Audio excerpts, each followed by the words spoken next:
quickly. Chris, Newport Beach, California. Great to have you on the program, sir. Hello. Russ, you're a living legend. How are you, Chief?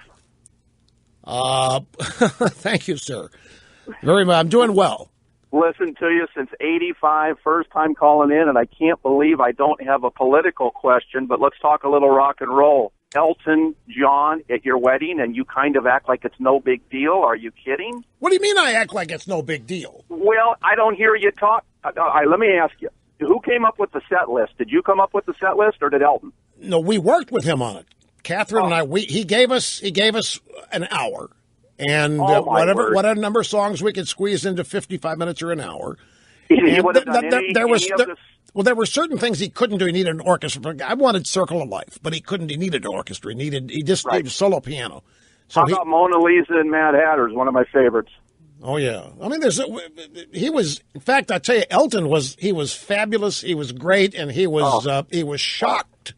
You know, when he found out what some of our favorite songs were, not an angry. He was pleasantly surprised. It was a learning experience for Elton, believe me. Well, I was going to say, did he have Nigel Olsson with him, one of my favorite drummers of all time? No, he didn't have it. He was just him on the piano. Oh boy, it was just Elton. That was again that affected the playlist.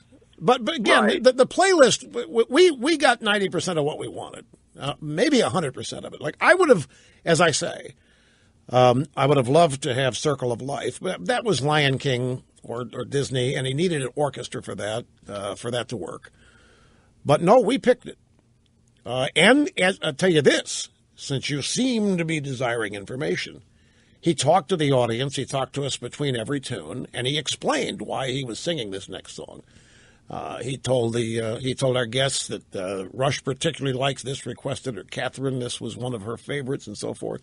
It was very personable, and we did a pretty good job of keeping his appearance secret, so that the most of the guests had no idea who it was. We filed into the big ballroom at the Hotel The Breakers, and all I did was, when everybody was seated and I got the go signal, I just got on the microphone and said, "Ladies and gentlemen, Elton John," and the place erupted into a standing ovation.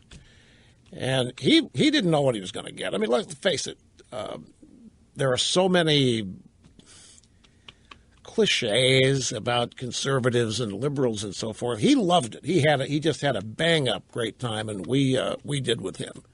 And he was, if you're an Elton John fan, Chris, trust the fact that he was exactly what you would hope to be if you had a chance to meet him. Just a great guy.